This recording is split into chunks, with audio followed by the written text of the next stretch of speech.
Well, hello.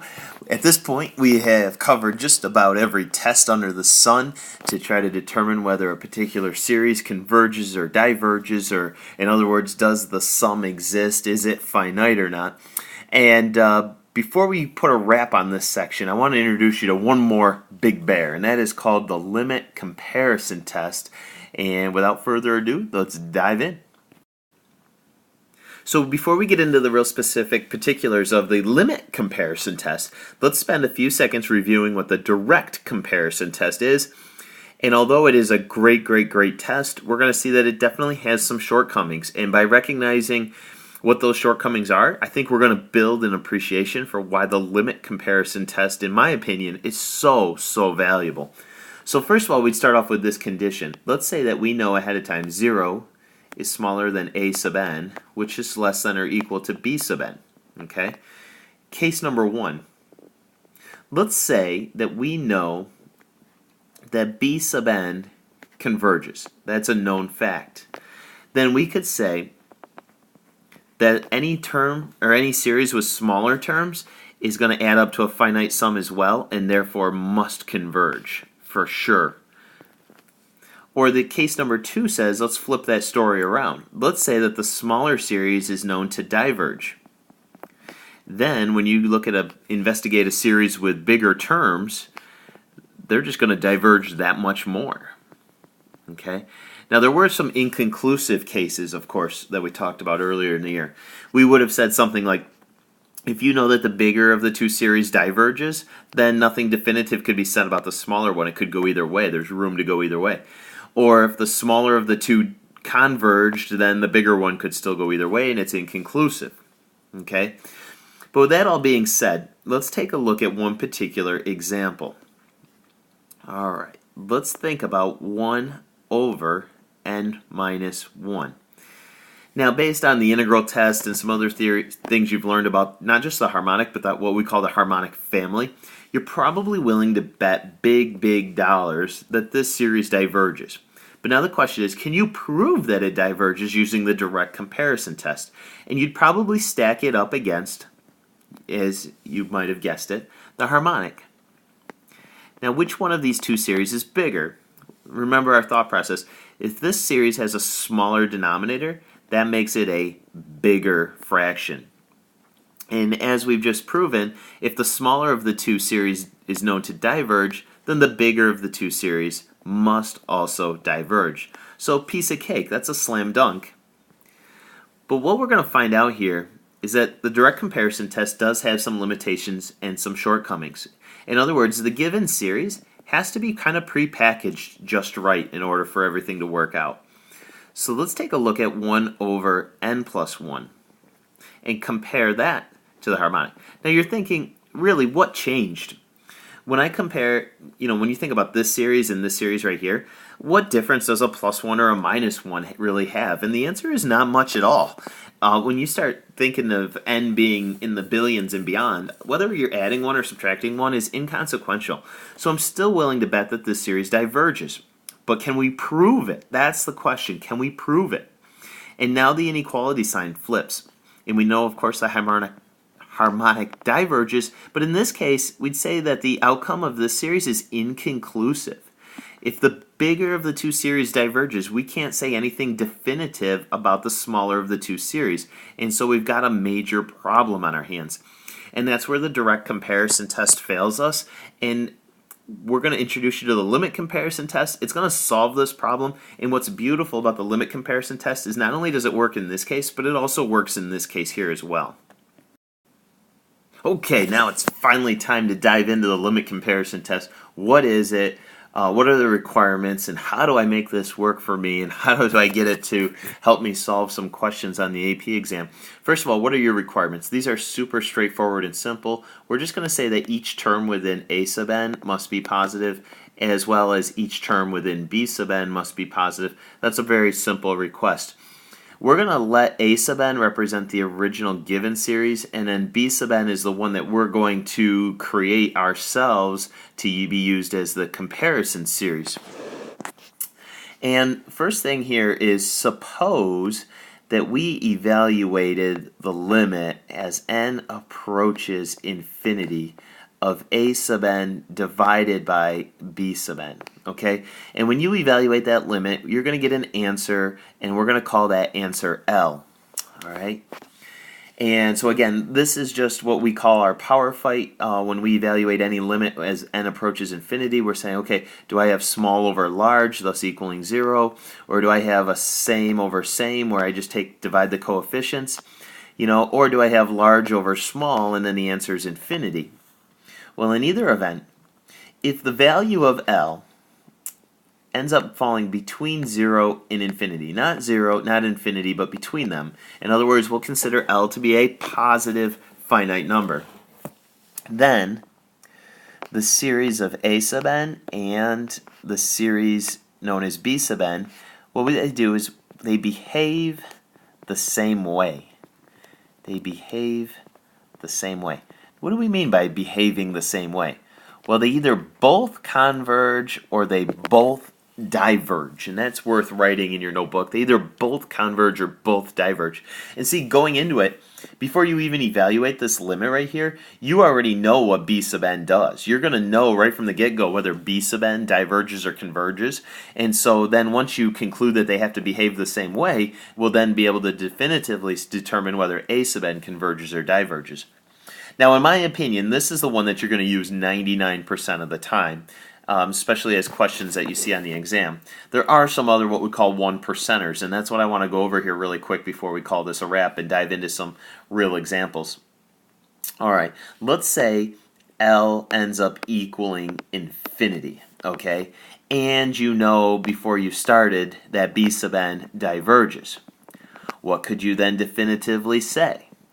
You could then definitively say that a sub n also diverges, and why are you allowed to say that? Well, what you're saying is that if L turns out to be infinity, you're really saying that a sub n is growing faster than b sub n. And if you grow faster than a divergent series, then you also must diverge, okay? That's worth saying here. I think add a little extra comment in your notebook. If you grow faster than a divergent series, you too must also diverge. And then the third interesting case here is, what happens if my L turns out to equal 0, and I know going into it that b sub n converges, something I know ahead of time? What could I then say has to be true? I think we could definitively conclude that a sub n is also going to converge. Now, why is that? Well, in this particular case, we're saying that this L turns out to be a 0, okay? Anytime this turns out to be 0, what we're saying is that a sub n grows way slower than b sub n. And here's where you could add an asterisk in your notebook. If you grow slower than a converging series, you too must also converge. Okay. So we're going to try to use the limit comparison test to determine whether the series converges or not. And the first thing I want to talk about is what series could be used as the comparison. In other words, who's going to be my b sub n? And we'll make a note here that the given series, this represents my a sub n.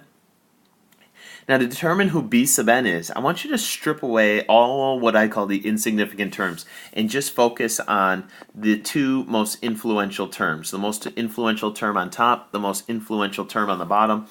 And so I'm going to say my b sub n is really n cubed divided by n to the fourth, which of course could be simplified to just being 1 over n. Now I'm going to set up the limit that I'm supposed to evaluate. This is the limit as n approaches infinity, and it's a sub n divided by b sub n. Now here's what you're going to see me do. Instead of dividing by b sub n, kind of similar to what I did when we did the ratio test, is I'm automatically going to multiply by the reciprocal of b sub n. So I'm already doing that ahead of time. I'm flipping the b series and I'm multiplying. And what happens here is by the time I multiply, let's see here, the numerator becomes n to the fourth minus n, and the denominator is n to the fourth plus 2. And when I do my power fight, I'm comparing these two terms, and I get an answer of 1. And we said anytime, in this case, we'd say L equals 1. Anytime that the L falls between 0 and infinity, they both behave the same way. And we know that B sub n diverges. So in this case, if you know that B sub n diverges, then A sub n must also diverge. Very similar question here. We're going to use the limit comparison test to see if it converges or not. And who is going to be your B sub n? Okay, let's strip away everything but the most dominant term in the numerator and the most dominant term in the denominator. And as I simplify that, I just get 1 over n squared. So that's my comparison series. And now I'm going to evaluate the limit as, not b, as n approaches infinity. And it's supposed to be a sub n divided by b sub n. Well, instead of dividing by b sub n, I'm going to multiply by the reciprocal of b sub n, which is going to be n squared over 1. Now, you could probably already visualize that once I multiply these numerators together, my biggest term is n to the fourth, and on the bottom, my biggest term is n to the fourth, and so the value of this limit turns out to be 1. Therefore, both of these series are going to behave the same way. We already know that 1 over n squared converges because of the p series test, and so therefore the original one is also going to have to converge.